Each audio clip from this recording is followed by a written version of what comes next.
자, 이제 마무리 한 시간 더 말씀을 나누도록 합니다. 6페이지 이제 빨리빨리 나가도록 하겠습니다.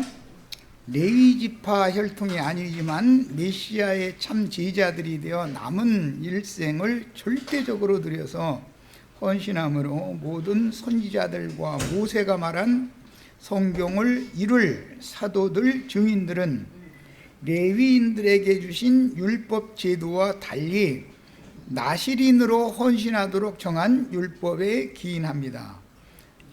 율법적인 제사장 지파인 레위 계열과는 전혀 다른 지파인 유다 지파, 다윗의 후사들이 왕권 지파였고 제사장도 행하고 선지자, 다윗은 왕이면서 제사장이면서 선지자였죠. 이런 직무를 수행할 수 있었듯이 주님의 제자들은 하나님의 참아들들로서 멜기세덱 반차에 의한 복음의 제사장 직무를 수행하다가 증인들로 순교하여 그 수를 채움으로 성경을 완성합니다. 요한의 제자였다가 예수님께로 가서 예수님과 함께 거한 그 제자들이 전도를 할 때 보면 우리가 메시아를 만났다 이렇게 말을 하죠. 이 메시아라는 말은 그리스도라고 하는 의미인데 이 말은 왕, 제사장, 선지자, 기름 부음을 받은 자라는 뜻이에요. 사마리아 여자를 만나 주실 때는 수가성의 우물에서 한낮인 6시 즉 정오 때이고 사마리아에서 이틀을 더 머무셔야 하며 안드레와 요한과 베드로는 예수님이 침례를 받은 첫날 이후 이튿날이 기울기 시작한 때인 10시 오후 4시쯤에 요단강 건너 벳 아라바에서 만나서 함께 거주하심으로 동고동락하시며 보내신 이의 일을 수행하시는 이 의미는 모두 영적으로 이것을 해석을 해야 맞는 거예요. 세상의 말로 해서는 안 맞는 것이죠. 유대력으로 말하자면 유대력으로가 아니라 종교력으로 해석을 해야 맞는 거다 그 말이에요. 앞에서 본 바와 같이 요단강 건너의 베다니는 히브리어로 벳 아라바라는 용어의 헬라어 역이므로 그 뜻은 요단강 건너에 있는 나루토의 집이라는 뜻이며 그 집에 계신 세상 죄를 지고 가는 하나님의 어린 양을 보고 함께 거하는 문제는 내가 오늘부터는 어디에 가서 누구와 함께 거하며 누구와 동역하여 하나님의 새 일을 수행해야 하는지를 계시하려는 감추어진 말씀들입니다. 요단 건너의 벳 아라바 거기에 계신 메시아를 만나는 이야기는 이제 다음 단락에서는 이건 이제 내일 모레 말씀 나눌 건데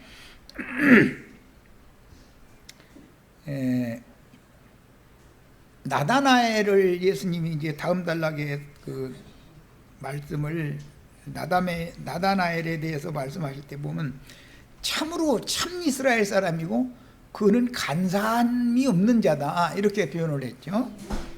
간사한 자라는 것은 야곱의 이름의 뜻이 그 간사한 자라는 뜻이에요. 그런데 야곱이 이스라엘이 되면 참 이스라엘이 되는 얘기죠.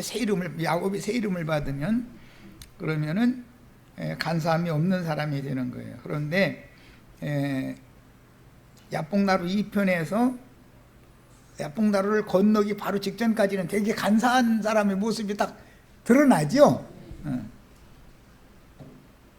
그러니까 이제 요단을 건너간 다음에는 자기가 자기 가족들 모든 것들보다 맨 앞장서서 그 형을 만나러 이제 율법 하나님을 대표하는 에서 형을 만나러 7번 절을 해가면서 맨 앞장서서 이렇게 갔는데 오히려 죽는 게 아니라 살아났다는 거잖아요. 그렇게 된 사람이 간사함이 없는 사람이다. 이 사람이 육신의 생각을 버리지 못하고 있는 사람은 너나 나나 할 것 없이 간사하죠. 상황에 따라서 이쪽에 붙었다 저쪽에 붙었다 자꾸 내가 그러는 게 아니라 그럴 수밖에 없는 상황이 오면 사람이 다 흔들리잖아요. 간사하잖아요. 아이 나는 간사하지 않다고 이러시면은 스스로 메시하시면 되고, 그런데 옛사람은 다 잔머리가 잘 굴러가게 돼 있는 거고, 새 사람이 되면 참 이스라엘 사람으로 간사함이 없어져 버리죠. 이 사람은 나라는 존재를 부인할 줄 아는 사람이 됐다라는 말인 거예요. 자, 성경은 모두 구약의 예표와 모형과 그림자들을 신약 성경에서 예수님과 사도들의 선교를 통해서 구속사의 예언들을 성취하시는 내용으로 기록되었으므로 날짜별, 시간별 기록들도 함부로 읽어버리면 안 되는 이유는 날짜와 사시와 연한과 때와 시기에 관한 징조들을 암시하는 비밀의 말씀이 성경의 의도이기 때문입니다.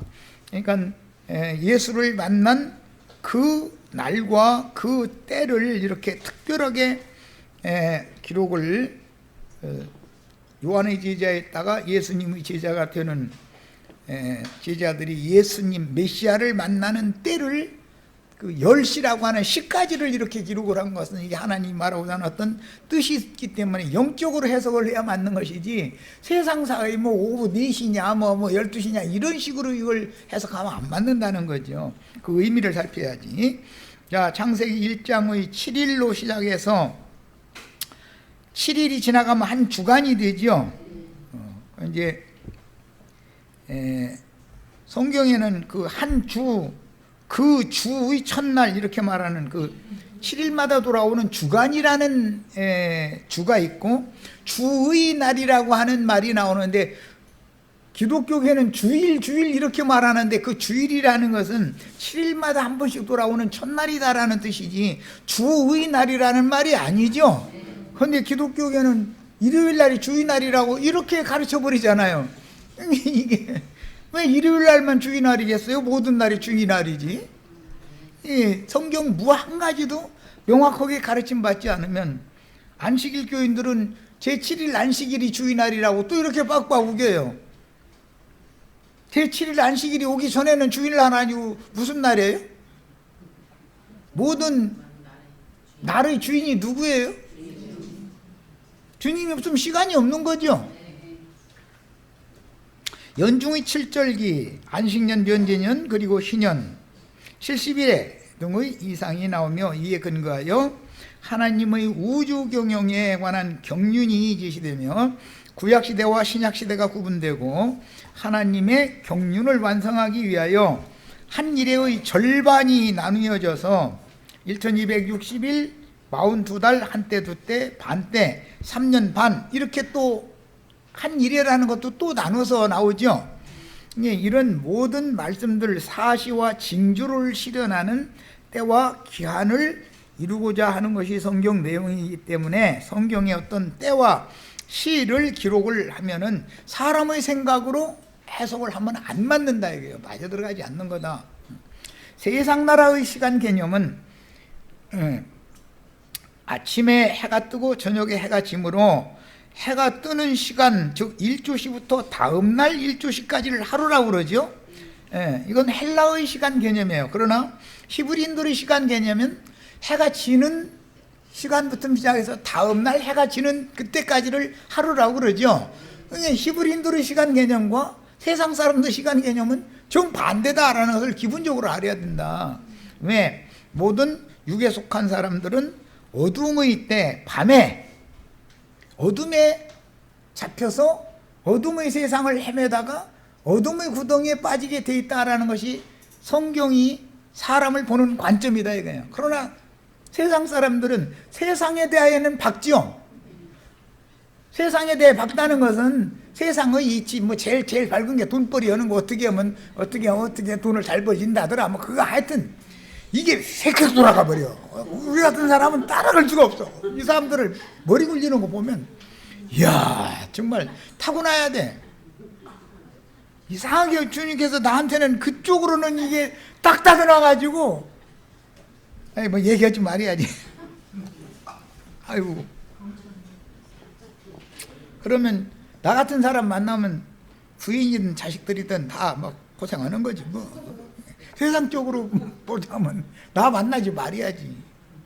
그런데 영적으로는 나 같은 사람을 만나요. 세상에 대해서는 깜깜하고 하나님 나라에 대해서, 하나님 일에 대해서만 밝은 사람 만나면은 영혼을 사는 거니까.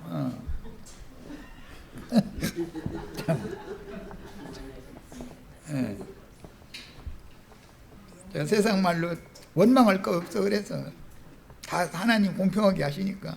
자, 그러나 히브리인들의 시간 개념으로는 많은 날짜가 지나갈수록 겉사람은 후패되어지고 낡아지고 무너지죠. 그러나 구속하신 속사람은 날짜가 지나갈수록 날마다 더 새로워지고 온전케 되어지고 장성한 분량이 이르도록 자라죠. 아까 우리 이제 찬송도 했는데 그리스도는 누구인가? 하나님도 되고 구원자도 되지만 형님도 되고 친구도 되고 애인도 되고, 아니 뭐 모든 것이 다 돼. 꽃도 되고 나비도 되고 뭐 별거 다 되는 거야. 하여튼 우주에 있는 것이면 다, 우주 만물과 만상과 모든 것들은 조물주이신 메시아 그분의 영광을 찬양하기 위하여 창조된 거죠. 이게 사람이 넓혀져야 되는데, 예수님을 왜 하나님의 아들인데, 삼위일체 그거 믿는 사람들은 하나님의 아들인데 예수님을 왜 하나님이라고 하느냐고 말이야. 하나님은 하나님이지만 여호와 하나님은 아니고, 아버지 하나님은 아니고 아들 하나님이니까 두 번째 지금 2등 가는 하나님.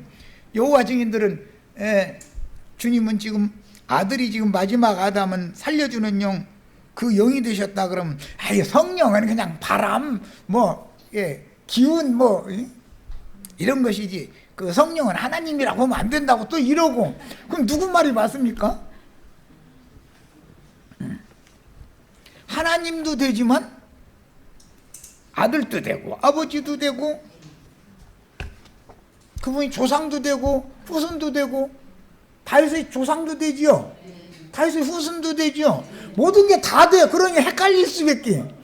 이렇게 넓혀져야 되는데, 우주 만물과 만상과 모든 것들은 그리스도를 설명하고자 해서 존재하는 거구나 라고 사람이 넓혀져야지요. 그런데 어떤 자기가 아는 거기 이것이다 이거요. 다른 얘기하면 그건 아니다 이거요. 이러면 뭐가 됩니까? 우리는 넓혀지셔야 되겠어요. 그리스도의 분량에 이르도록 장성한 분량으로 다 성숙되시기를 바라요. 히브리인들의 시간 개념으로는 많은 날짜가 지나면 겉사람은 후패되어지고 낡아지기 때문에 하나님이 옛사람에게서는 점점 떠나가시죠. 그렇지만 구속하신 속사람에게는 날로 더해져서 점점 나에게로 오시는 거지요. 옛사람은 점점 떠나시고 새사람에게는 점점 오시고, 날마다 오시는 거예요. 날마다. 이런 성경의 개념을 이해를 해야 성경이 말하는 시간이 나오면은 이게 무엇을 말한다라는 걸 이해할 수가 있다 그런 말이에요. 민수기 10장 33절로 36절 읽고 오겠습니다. 이거는 이제 제사장들이 이스라엘 백성들에게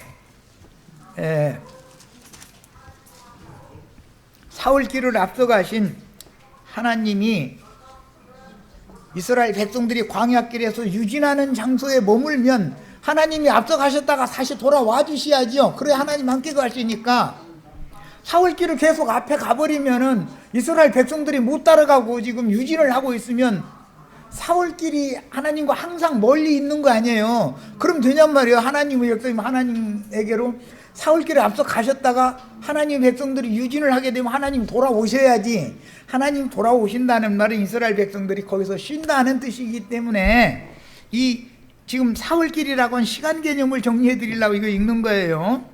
민수기 10장 33절로 36절을 읽겠습니다.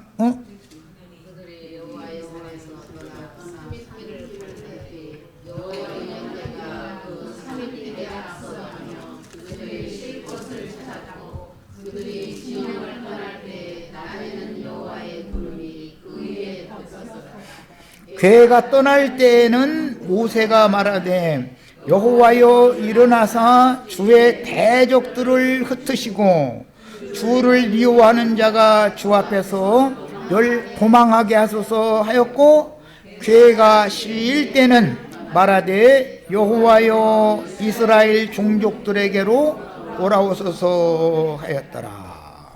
하나님의 괴는 사울길을 앞서서 갔죠. 야, 그러면 계속 가기만 하면 이스라엘 백성들은 지쳐가지고 떼약볕에 어떻게 따라갑니까? 어느 곳 더 이상 못 쫓아가게 생기면 어느 곳에 쉬어야죠. 그 하나님께서는 앞서서 갔는데 하나님이 자기 백성들에게 돌아와 주셔야지, 이 백성들을 하나님 앞서가는 길을 계속 따라 붙들 묻었는데 어떻게 할까요? 하나님이 가셨다가 다시 뒤돌아와야죠. 아내나 자식하고 어디를 가는데 자식들이 유약해가지고 아버지 걸음 자식은 못 따라가니까, 애기는 그럼 저만큼 가다가 애가 나 못 간다고 여기 주저앉으면 아버지가 돌아와서 데리고 가야지, 애 보고 이놈아 빨리 와 한다고 해서 가는 게 아니지요. 하나님이 우리를 어떻게 인도하셨는지를 잘 생각해 보셔요. 앞장서서 가시지만, 인도자로서 앞장서서 가시지만 난 죽어라고 따라가는데 더 이상은 못 따라가게 생겼어. 그러면 주님께서 이렇게 돌아보고 도저히 저건 안 되겠네 싶으면 다시 돌아와서 데리고 가주셔야죠. 이 일을 반복했다 이거예요. 광야 40년이라는 거는. 그런 경우가 참 우리 이제 인생에서 생각이, 하나님이 나를 여기까지 데리고 오시는데 참 수고 많이 하셨다. 이해가 되죠? 저만큼 갔다가 아이들은 나 이제 더 이상 못 간다고 주저앉아가지고 발 비벼가면서 울면 어떻게 해요? 아버지가 다시 돌아와서 데리고 가셔야지. 이렇게 인도를 하신 거예요. 자, 그런데 이것은 비유였다 그런 말이에요. 하나님이 나를 앞장서서 가실 때는 육체를 후패시키기 위한 수단이고, 육은 하나님의 성령을 끝까지 쫓을 힘이 없기 때문에 주님이 다시 오셔서 뒤돌아오셔서 다시 또 데리고 가시고, 이런 방법으로 육을 후퇴시키는 것이지, 그냥 처음부터 끝까지 계속 다 따라와 하고서 앞에 그냥 가버리면 따라갈 육체가 있어요, 없어요? 지쳐서 아무도 못 따라가죠. 자, 이런 개념 때문에 이제 이게 시간 개념이기 때문에 앞에 가시는 때가 있고 돌아오시는 때가 있다 이거예요. 항상 하나님이 하시는 일은. 자, 이제 시편 90편 보겠습니다. 여기서 인용하는 성구예요. 그 모세의, 하나님의 사람 모세의 시가 시편 90편이죠. 자, 시편 90편 읽겠습니다.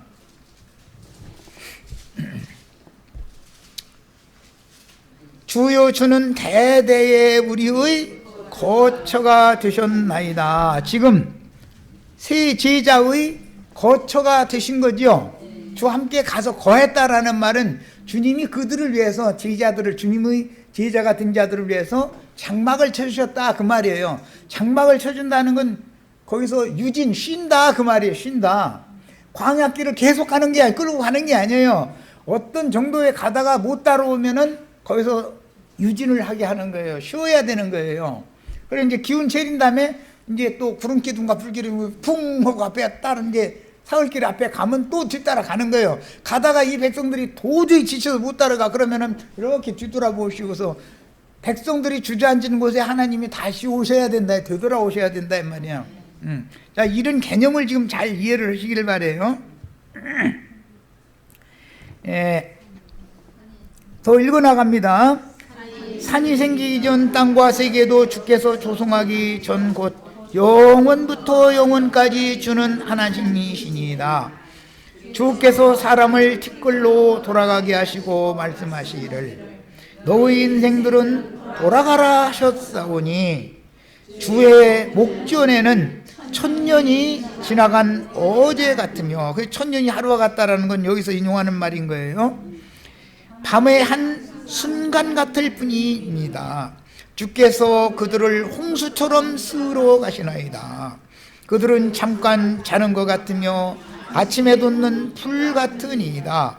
풀은 아침에 꽃이 피어 자라다가 저녁에는 시들어 마르나이다. 우리는 주의 노에 소멸되며 주의 분내심에 놀라나이다.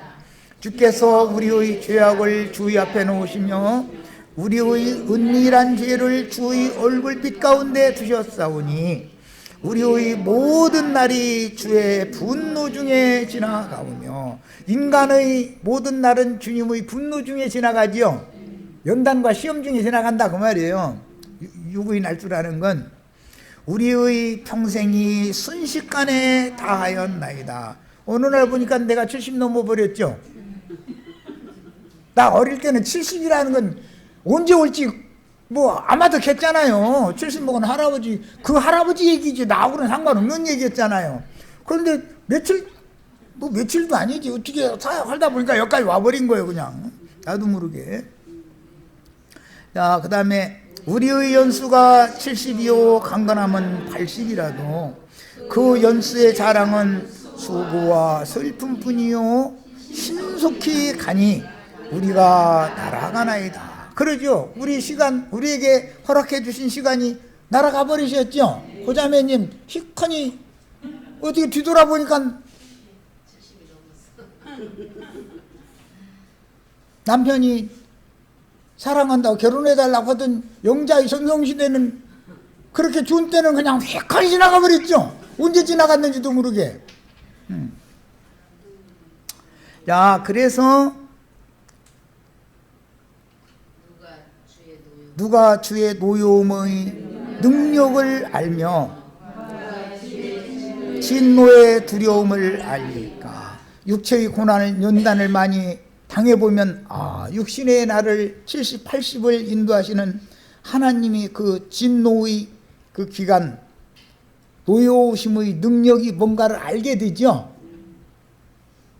인생 연수라는 것도 신앙생활을 해서 무시 묻어놓은 거잖아요.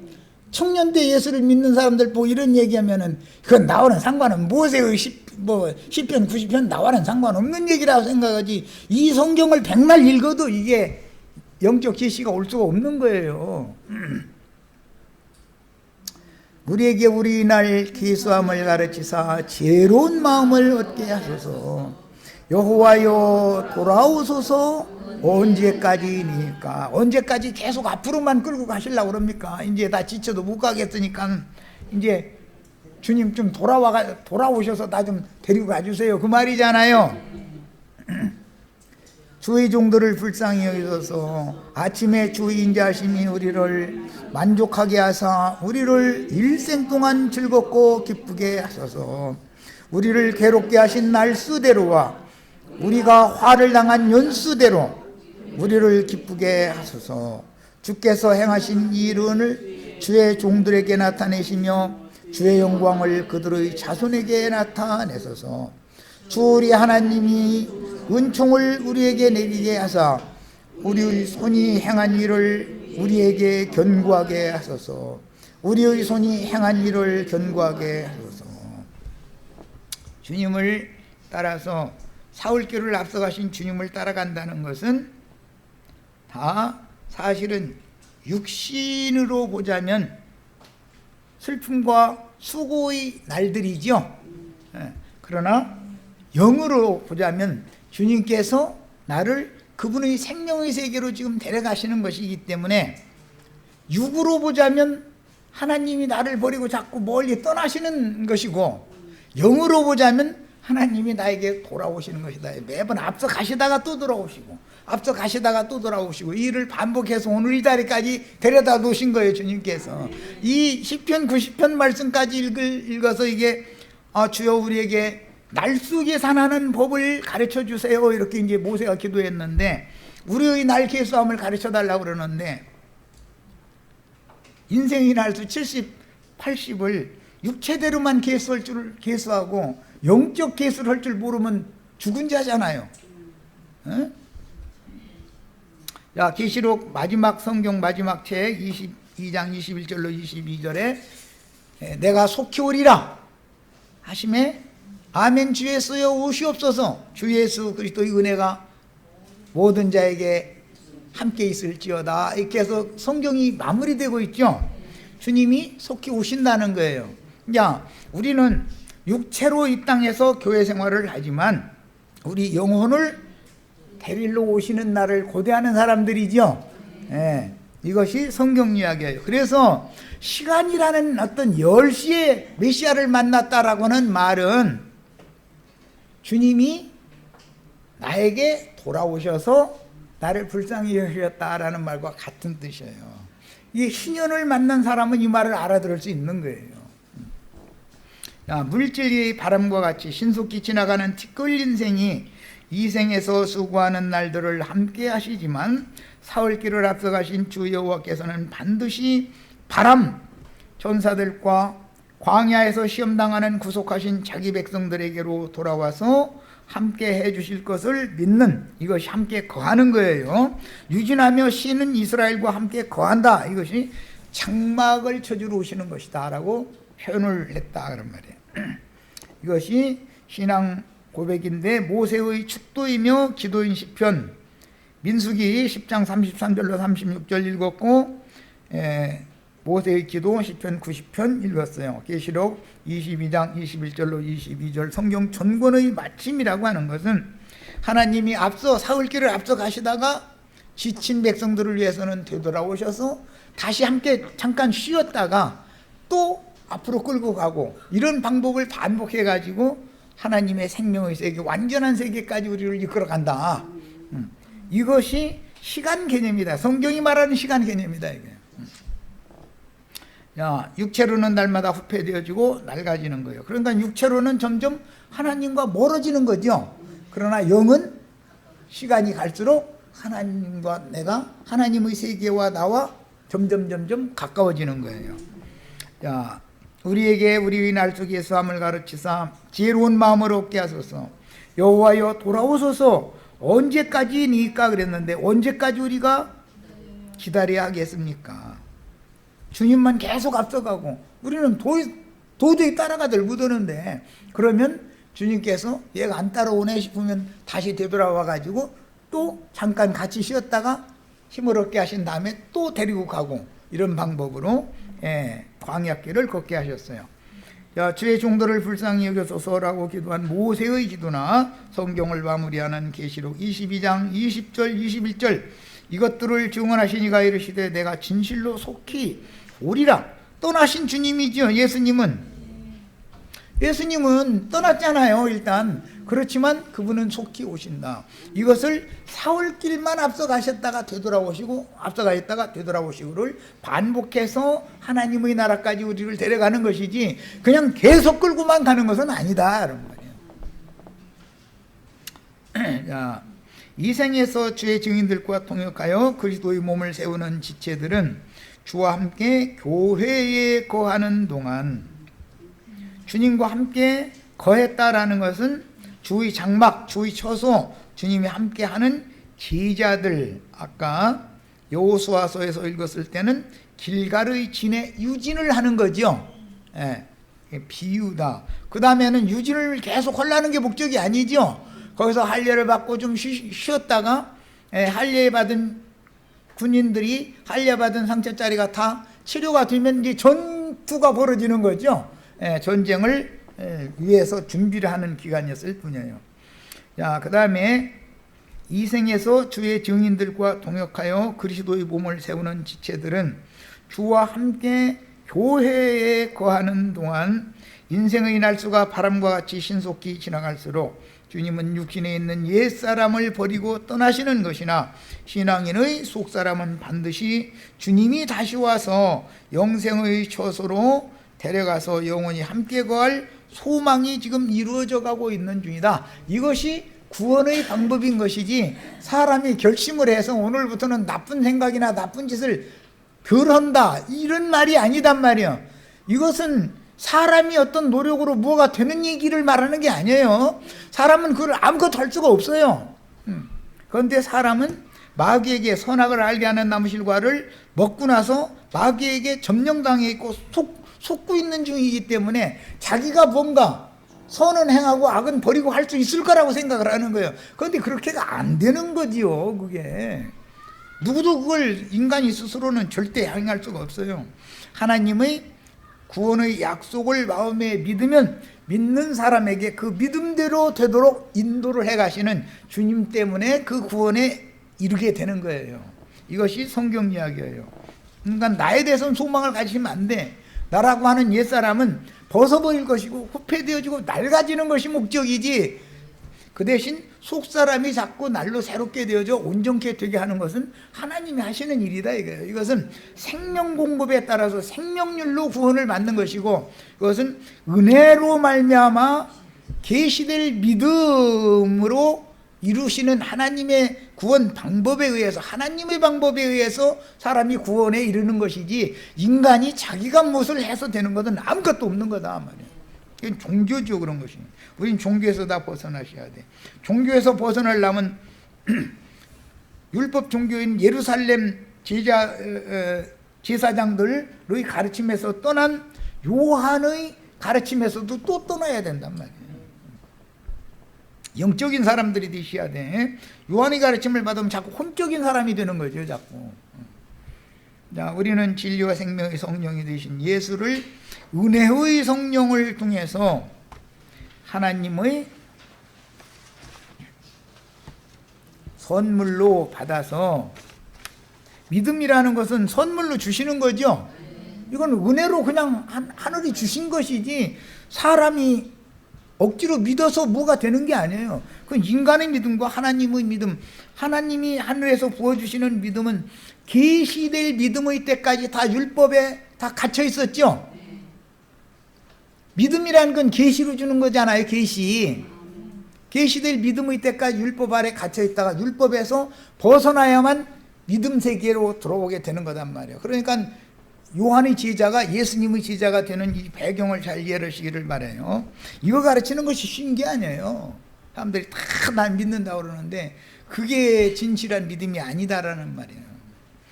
겉사람에게는 어둠의 밤이 신속히 지나가나 속사람에게는 낮이 점점 길어지기 때문에 새로운 피조물이 된 속사람은 겉사람이 후패될수록 점점 내면이 밝아지게 돼 있죠.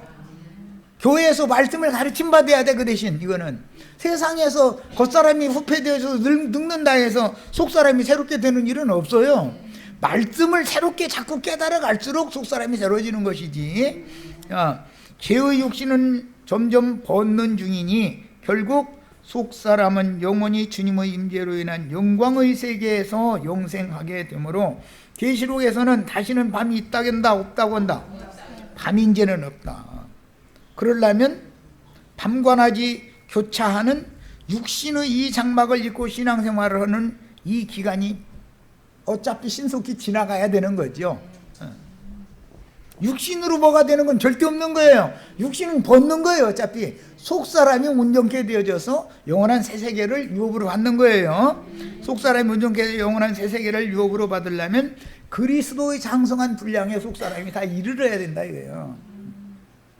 하나님 예수 그리스도만큼 넓혀져야 되고 깊이가 있는 사람이 돼야 되고 그 사고 정신이 높은 사고 정신 세계를 갖춰야 되고 그 사람이 중후하고 무게가 있는 사람이 돼야 되고 이게 구원이다 이 말이에요. 그리스도의 형상과 모양으로 재창조되어진 속사람이 만들어가는 거예요.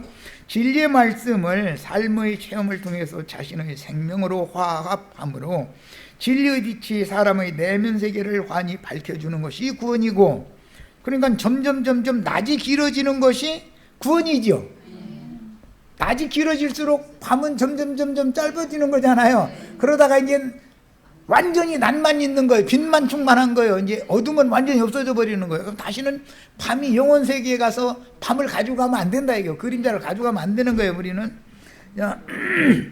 오늘이 더 깨달아지고 더 깊고 폭이 넓어지며 많이 깨달아가는 것은 인생의 연륜과도 맞물리게 마련이다. 인생의 연륜이라는 것도 무시 못하죠. 젊은 청년 때 믿음이 좋은 것 같지만 연륜이 깊은 사람이 깊이 있는 것, 포괄적인 것을 깨닫기에 유리한 것이지, 젊은 청년은 사람이 넓혀지라고 아무리 얘기해도 그게 잘 안 되는 거예요. 힘이 있을 때는 어쨌든 주님만을 의지하기보다는 자기 힘을 의지하려고 하는 것이 있게 마련이거든. 그 이제 그 조화무게 목사님과 같은 그런 사고는 뭐냐면 해보자, 하면 된다, 자꾸 이러지요. 그 사람은 구원과 관계가 있는 사람이에요, 없는 사람이에요? 사람이 뭐를 해서 뭐가 됩니까? 에? 사람이 뭐를 하면 뭐가 됩니까? 그게 얼마나 사람들을 배나 지옥자식 만드는 얘기냐 이 말이에요. 여러분은 발버둥 치지 말고 가만히 있으라고. 가만히 있어서 오늘날 주 여호와께서 행하시는 구원을 봐라, 이렇게 가르쳐야죠. 하나님이나 홍해바다를 가르고 요단강을 갈려서 건너게 해주시는 것이지, 사람이 내가 뭐 해보겠다 홍해바다 속에 풍덩 빠지면 홍해바다 갈라집니까? 요단강 속에 내가 풍덩 빠지면 헤엄 잘 친다고 자랑하시면 안 돼. 금리 휩쓸려 죽게 돼 있어. 말도 같지 않은 목사님들이 뭘 가르치는지 아시겠죠? 다 급한 홍수에 휩쓸려 떠내려가서 다 죽으라고 지금 저러고 복 빌어주고 있는 거잖아요. 그런 말 계속 들으면 자신도 모르게 세상이 흘러 떠내려가잖아요, 자꾸. 세상에서 벗어나야 되는데. 자, 요한복음 1장 40절. 요한의 말을 듣고 예수를 따르는 두 사람 중 하나는 시몬 베드로의 형제 안드레라. 이 한 사람은 이름은 기록하지 않았지만 분명히 요한복음의 기자니까 사도 요한이라는 것을 우리는 짐작할 수 있어요. 자, 마태복음 4장 17절로 22절, 지난번에는 마가복음 1장 14절에서부터 이미 읽었어요.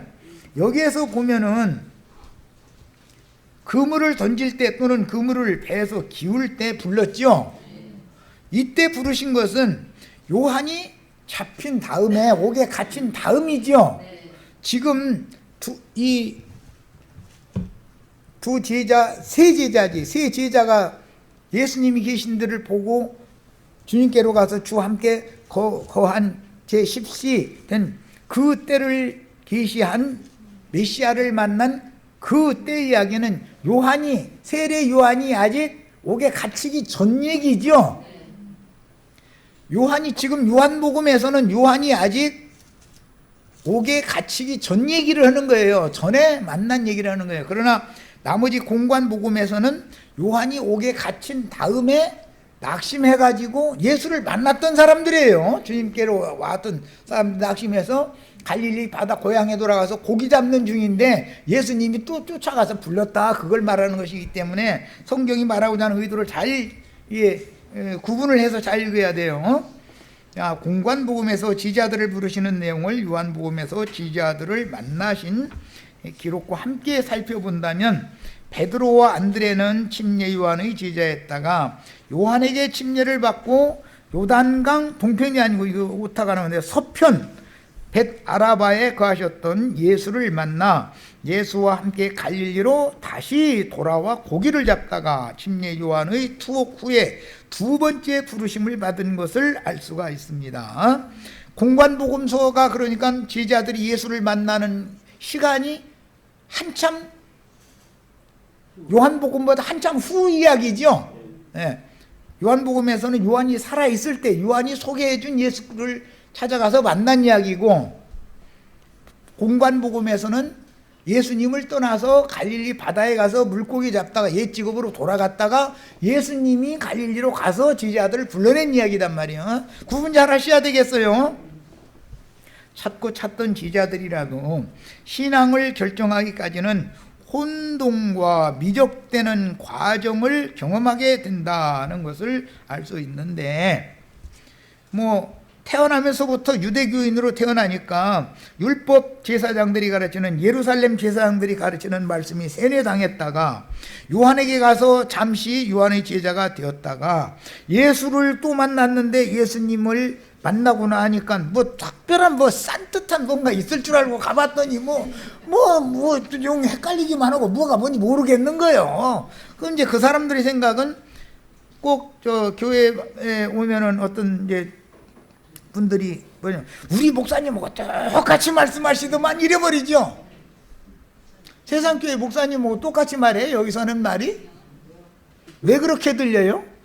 그 관념과 그 사상 안에서 말씀을 들으니까 자기가 듣고 싶은 말씀만 듣는 거예요. 뭘 얘기하는지를 정확하게 알도 못해가면서 뭐 자기 다 알아들어 버렸대 벌써. 뭐 그렇게 오래 듣냐? 금방 다 알아들을 수 있는 얘기만 하더만 잃어버리죠. 그렇게 금방 알아들어요?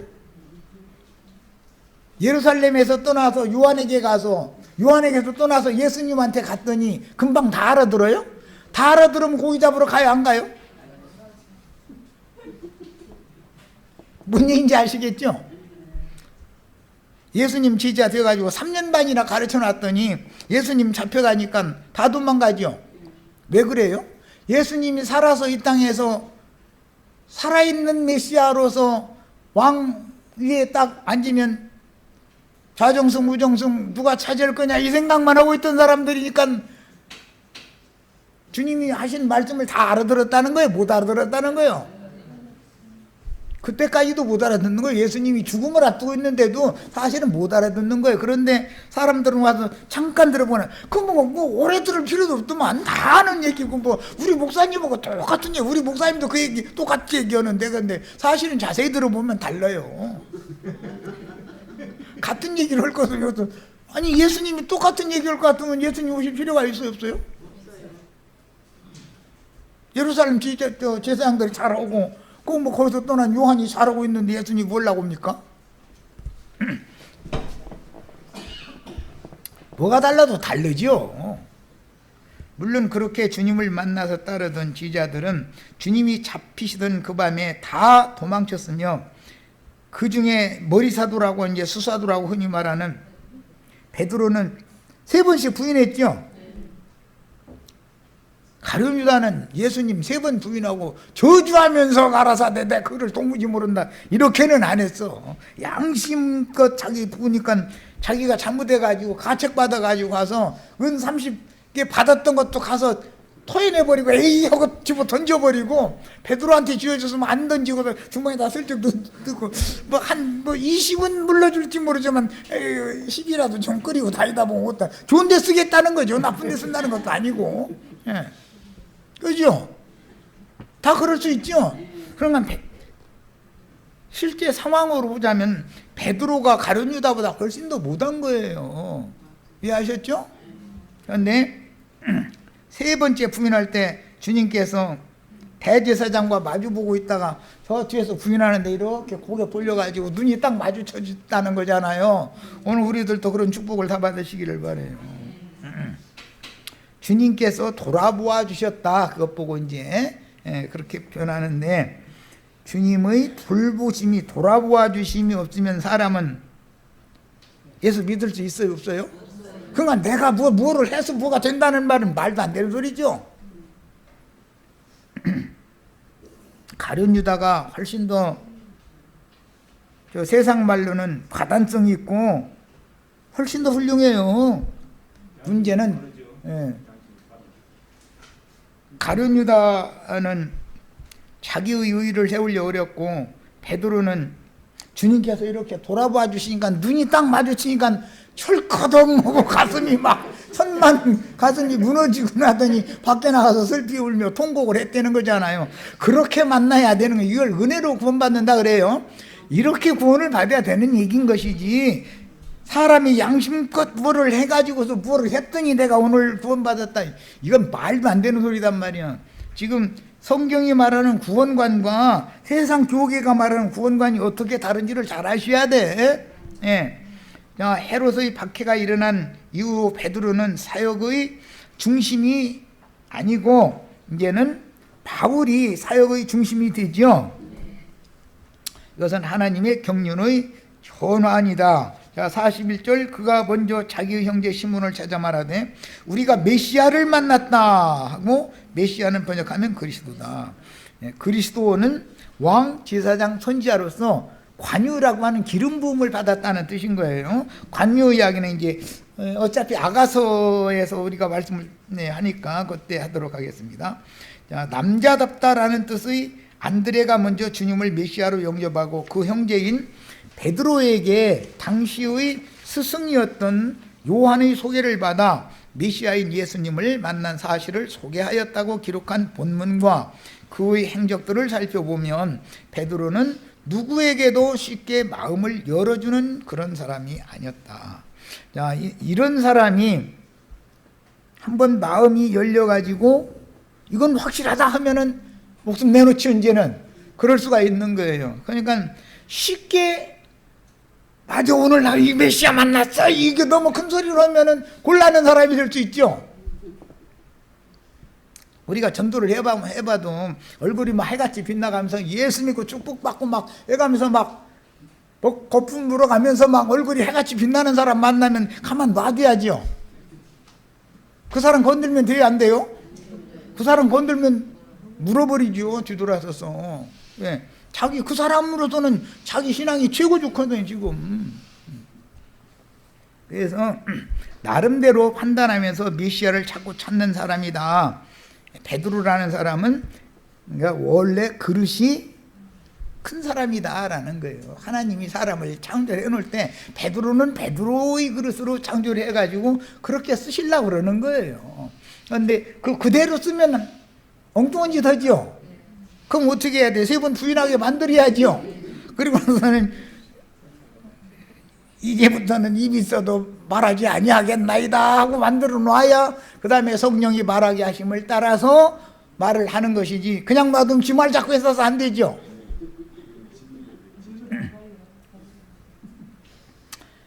그것이 영적 할례를 받는 것이다. 베드로는 영적 할례를 받아가지고 요단강 건너의 사역을 동역할 수 있었던 것이고, 가룟 유다는 자기 스스로 의를 행해가지고 하나님의 영광에 나가려고 하던 사람을 대표한다 이런 말이야. 가룟 유다가 뭐 무슨 나쁜 짓 한 게 아니단 말이야 절대로. 자, 메시아는 기름 부음을 받은 자, 구원자, 능력자라는 여러 가지 의미가 있는데, 왕 중의 왕, 제사장들 중의 대제사장, 선지자들 중의 그 선지자는 예수님이고, 솔로몬 왕보다 더 큰 이는 예수님이니 대제사장 아론보다 더 큰 대제사장이 살렘 왕이며 선지자 중의 선지자인 살렘 왕 멜기세덱 예수님이다. 42절로 갑니다. 데리고 예수께로 오니 예수께서 보시고 이르시되 네가 요한의 아들 시몬이니 장차 게바라 하리라 하시니라. 게바는 번역하면 베드로라. 여기 이제 베드로라는 말을 의도적으로 이렇게 말을 한 것이고, 시몬이라는 사람을 베드로라고 하는 새 이름을 주셨죠. 자, 페트라, 베드로는 반석이라는 뜻이니 베드로서에 보면 보배로운 산들이신 예수, 반석이신 그리스도 예수께 나와서 너희도 산들같이 신령한 집으로 세워지고, 신령한 집이라는 건 교회를 말하는 거예요. 히브리서에서 보면은 더 크고 온전한 참장막이다 그랬어요. 예수님이 이 세상에 오신 건 장막을 쳐주러 오신 거예요. 교회는 참 장막이죠. 완전한 장막이에요.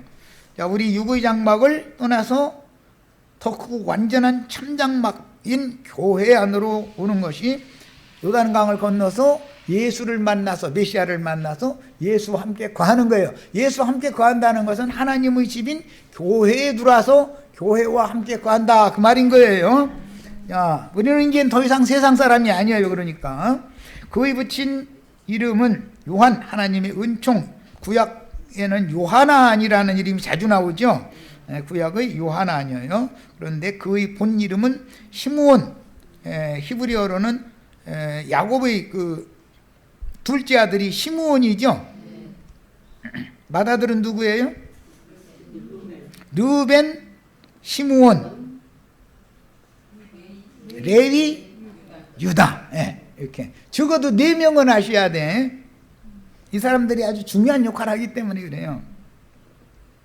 히브리인들은 전통적으로 이름에 의미를 부여하므로 조상지파 이름을 반복해서 대대로 사용했습니다. 돌이라는 말은 사람의 영혼에 대한 비유인데, 구약시대에는 두 돌판에다가 하나님의 법을 새겨주셨죠. 그 두 돌판이라는 것은 사람의 영혼, 신비를 상징하는 말이고, 사람의 신비는 영과 혼, 인간의 양심과 마음이라고 하는 두 양면으로 나눠져 있다 이거예요. 두 돌판이다 그러는데, 그래서 사람의 마음과 그다음에 사람의 영의 생각, 마음과 영의 세법을 기록해 주시고, 그 세법이 기록된 사람은 지난 죄와 불법을 다시는 기억을 한다 안 한다? 이 약속에 따라서 구원을 받는 거예요. 우리 형제 자매님들의 양심, 영의 생각과 마음, 이 생각, 감정, 의지라고 그러는데 그 인격, 그 혼, 영과 혼의 그리스도 율법이, 세법이 기록이 되어져야만 이 사람의 지난 죄과들을 하나님이 기억을 하지 않는 조건으로 우리가 구원을 받은 거예요. 그런 것이지 내가 뭘 선을 행해서 뭐를 해서 구원을 받는 게 아닌 거예요. 예. 기독교 사상을 버리시란 말이에요. 이제 오늘 이후로는. 예. 우리 영과 혼 속에 하나님의 진실한 세법의 말씀이 그리스도 율법으로 새겨지므로 교회 모임을 통해서 반복해서 가르침을 받으면 신비의 기록이 되므로 이런 영적 현상을 예수 그리스도의 새 이름을 받는다고 표현을 해요. 옛사람의 이름은 다 아담이었죠. 너는 흙이라고 흙의 기록이 됐죠. 우리 이름이 옛사람일 때는 내 이름이 흙의 기록이 돼 있었잖아요.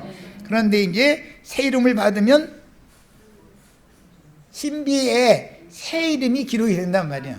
그리스도의 새 이름이 오늘 형제 자매님들의 신앙 양심과 새로워진 새 사람의 마음에 다 인침을 통해서, 성령의 인침을 통해서 그리스도의 새 이름이 다 기록이 돼서 새 하늘과 새 땅을 유업으로 상속받는 후사들이 다 되기를 바랍니다. 자, 마칩니다.